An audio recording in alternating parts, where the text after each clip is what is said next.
You're afraid of your dark side controlling your life, so you suppress it. Meanwhile, that thing you're suppressing is subconsciously, secretly controlling your life. You keep trying to hide it, silence it. You push it away, you pray it away, you pretend it doesn't exist. But what you refuse to acknowledge does not disappear. It moves into your subconscious and secretly starts making decisions for you. Embracing your dark side does not mean becoming cruel, destructive, or immoral. It means becoming conscious of the anger, pain, fears, desires, ambition, jealousy, pain, and power that you were taught to reject.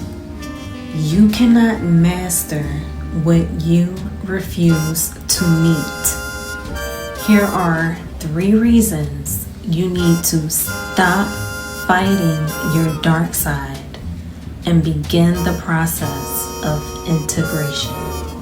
Reason number 1, what you suppress will eventually control you.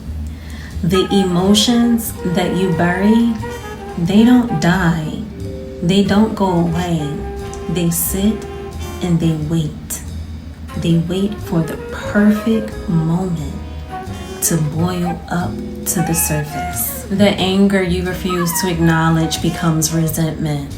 The grief you refuse to process eventually becomes emotional numbness. The fear that you hide becomes procrastination.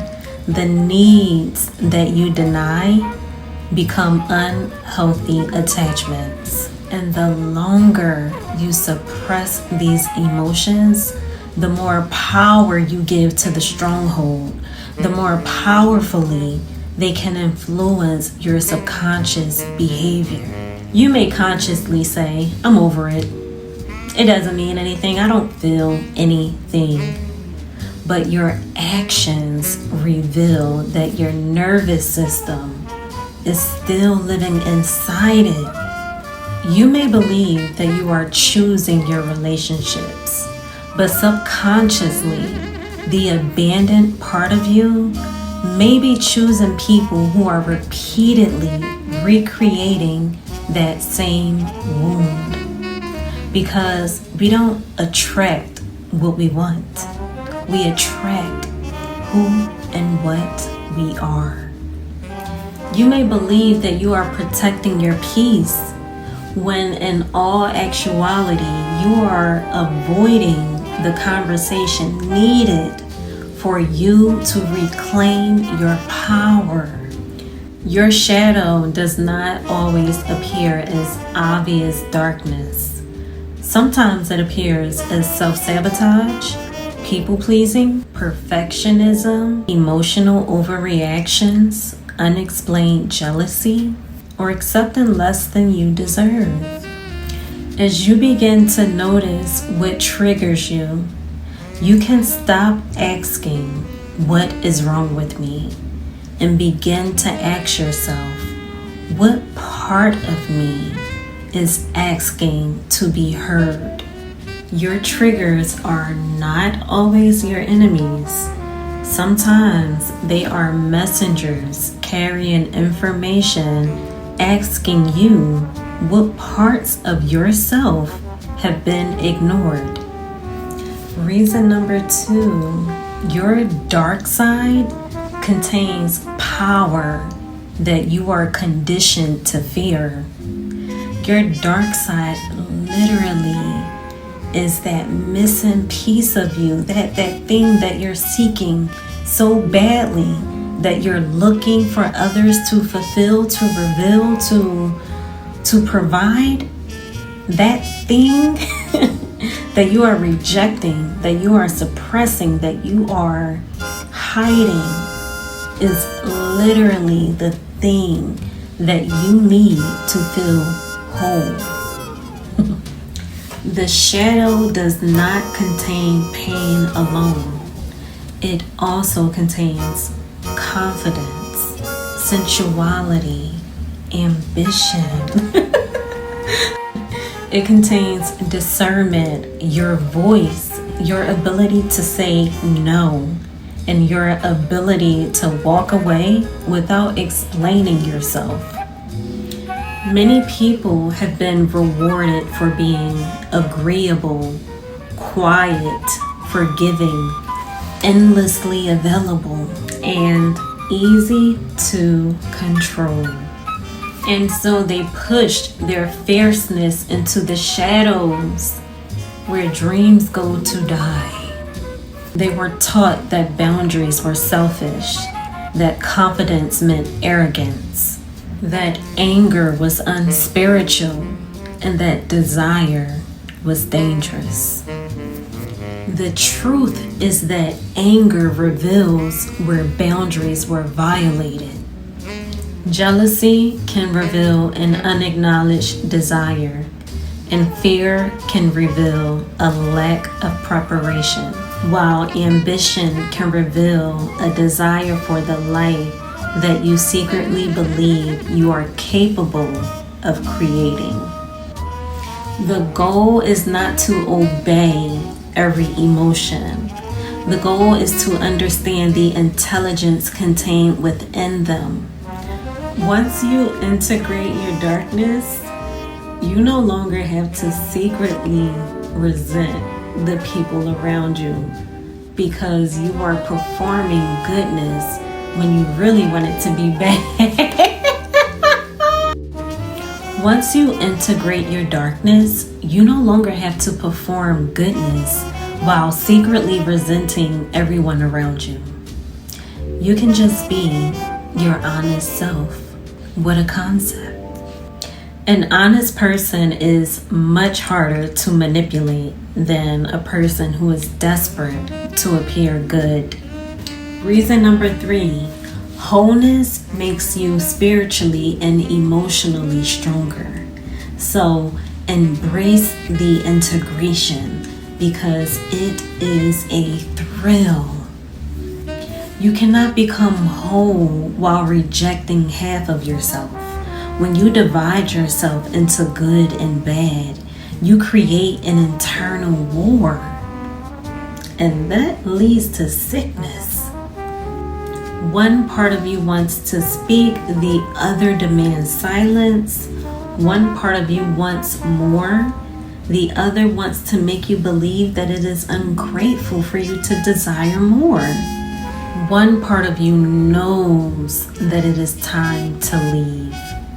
Another part of you is terrified of being seen as selfish, terrified of judgment, terrified of backlash.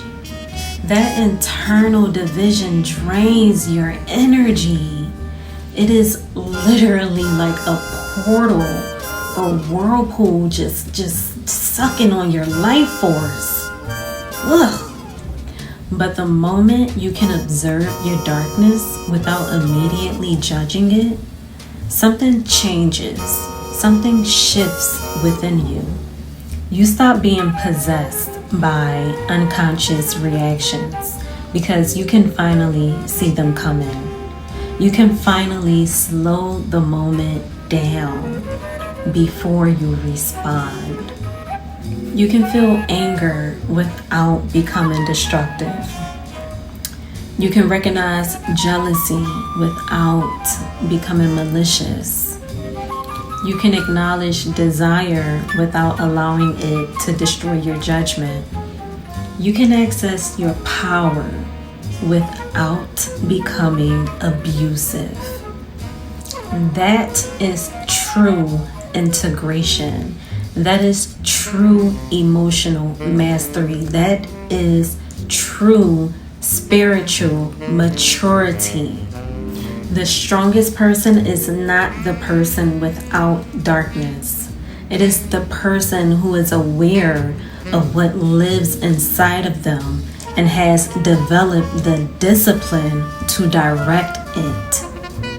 Your light becomes more authentic when it is no longer being used to hide your wounds.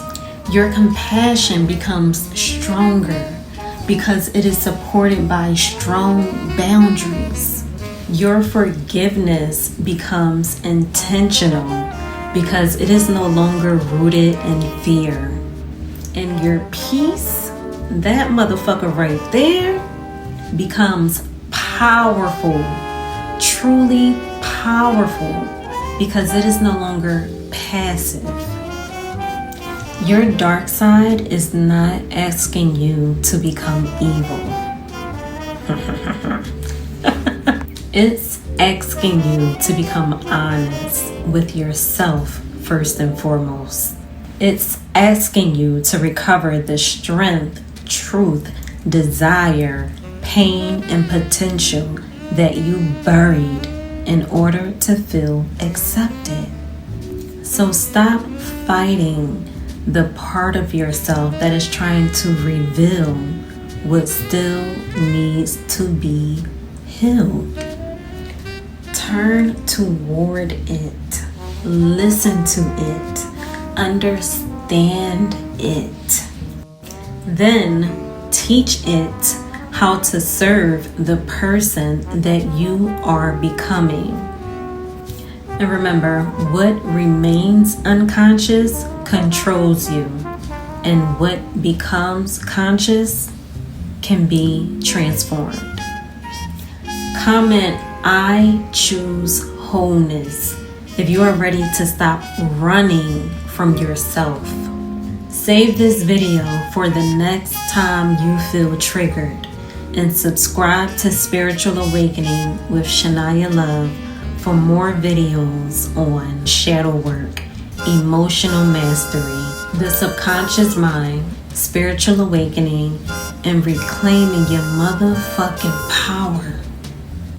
And remember, your darkness does not disqualify you from the light. It teaches you how to carry it. Stay vigilant, stay blessed.